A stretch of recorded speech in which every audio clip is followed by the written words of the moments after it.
Chapter 19. The Rightful King. The next morning, Chris donned St. Nicholas's robe and made his way downstairs to the chapel, where the funeral would be held. At the front of the chapel, upon the rostrum where the priest would give his Sunday sermons, lay King Wenceslas's casket. It was empty and served as only a symbolic remembrance of the king. Chris was directed by St. Martin to stand upon the stage near the casket, where all the other prominent participants of the ceremony would stand as well, including Prince Rainier and Princess Ava. After most of the residents of Silverbell had packed themselves into the chapel, St. Martin began the ceremony. Chris looked over at Princess Ava, who sensed his gaze and looked over at him. Though her heart wanted to show more, she gave him only a small smile so as to not draw any of the public's attention to him or her. St. Martin and the other speakers of the ceremony spoke highly of the king, praising his devotion to the residents of Silverbell and petitioning God's blessings to be upon him in his rest. Chris was relieved that his only participation in the ceremony was to stand on the stage and bow his head in prayer over the casket with St. Martin at the conclusion of the funeral. When the final prayer over the deceased had been offered, Prince Rainier led the procession out of the chapel, first stopping by each of the visitors standing on the rostrum and thanking them for attending the funeral. Rainier approached Chris and stuck out his hand to shake. As Chris grabbed it, he noticed that 2 of Rainier's fingers had been cut off near the top, where his fingernails would have been. "Thank you again for being here, St. Nicholas," Rainier said. "Will you be returning to the South Kingdom today?" "I will, Your Highness," Chris replied softly with a bowed head. "Well, perhaps we will meet again in the future." Chris raised his head and looked the prince directly in the eye. "I am certain we will." Rainier finished his conversation with the remaining guests and then made his way off the rostrum and down the center aisle of the chapel. All the residents of Silverbell inside the chapel stood in quiet respect as Rainier exited the church, followed by Monty and several royal guards. The visitors of Silverbell then followed, creating a processional out the door. Chris was about to join the line when he realized that Princess Ava had stayed behind on the rostrum. She was standing over the casket and quietly sobbing. Chris walked back over to her. "I am sorry for your loss, Your Majesty," he said very quietly. Ava softly placed a bouquet of red roses upon the casket and wiped the tears from her eyes. "Father loved roses. Said they reminded him of my mother," she explained with a faint smile. She turned to Chris, whose face was partially covered by his hood. "I myself, though, have grown very partial to mistletoe." A wide smile appeared on Chris's face, though only Ava could see it as their backs were turned to the congregation. "Percy's parchment works," Chris stated very softly, so that only she could hear. His heart dropped again as he remembered the last question he had asked it. "I will meet with the shepherds tonight to decide what our next step should be." "Let me know what I can do," Ava replied with equally soft volume. "I will."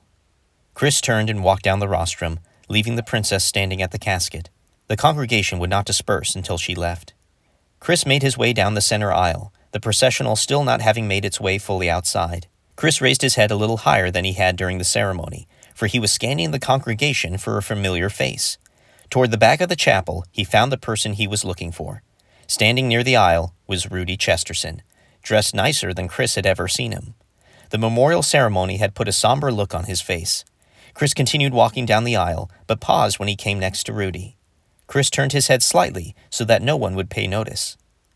"Peace to you," he said softly to the rancher. Rudy looked at the hooded priest in confusion. His eyes became wide as he recognized Chris's face. "Goodwill to all," he said, as a joyful smile crept upon his face. By nightfall, Chris was already at the shepherd's stable, waiting for his brethren to arrive. Rudy was the first to show up, followed shortly by all the others. There was great excitement among the reunited brotherhood, each asking Chris where he had been, how he had escaped the castle, and what his plans were to avoid being discovered. Chris had them all sit down in the traditional circle and began to relate the important details to them. "I snuck into the castle to speak with Princess Ava," Chris started. "I nearly died in the process, and I'm sure you all feel it would be well deserved if I had. But I felt immediate action needed to be taken. I still do. When I escaped into the woods, you'll never guess who I found." The shepherds were hanging on Chris's every word. If it had been a different story at a different time, Chris probably would have milked it and played with his audience. But his story was too important, and time was too precious. "It was King Wenceslas," Chris continued. "He was badly injured and was in the care of a village of kindly elves who also took me in as one of their own. I stayed in their village until the king died, which occurred only a few days ago. I made my return yesterday, stealing the robes of a priest traveling from another kingdom and taking on his identity to disguise my own. Rudy rubbed his chin as he listened carefully to the overwhelming information being so hastily presented. So Lord Renier does not know who you are? Chris shook his head. No, I have spoken with him face to face on 2 occasions now, and he believes me to be a priest named St. Nicholas. The princess, on the other hand, she and I met again last night at the royal tomb.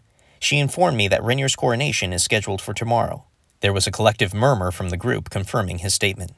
Will you agree with me now that the time for action is surely upon us? Chris asked the group urgently. What would you have us do? Mr. Elbert asked his old worker. Chris removed Percy's parchment from his pocket. Last night the princess and I found the very item that has been eluding us for so long. Rudy stared at the glowing parchment with great interest. Is that? Percy's parchment, Chris stated with a wry smile. We found it hidden in the royal tomb. One of the elves I met told me all about it and where to find it. This parchment provides the answer to any question you write upon it. Ian shook his head in quiet horror. No wonder the prince wants it. Imagine if Renier got his hands on that. The group sat there quietly, considering the magnitude of the magical item that Chris held. You still haven't answered my question, son, Mr. Elbert reminded him. What are we supposed to do now? Nothing, came the surprising response. At least not yet. Tomorrow I intend to publicly announce my protest to Lord Renier's coronation. A disappointing groan was shared by several in the group, including Rudy. Chris, I admire your tenacity, your fearlessness. I really do, he admitted. But you have already cheated death once before. To stand up publicly and denounce Renier would be to invite almost immediate death. With your disguise, he does not know who you are, at least for the moment. I would keep it that way for as long as you can. I gotta agree with Rudy on this one, Ian chimed in. You know I agree with you that we must do something big and bold if we are going to save Silverbell.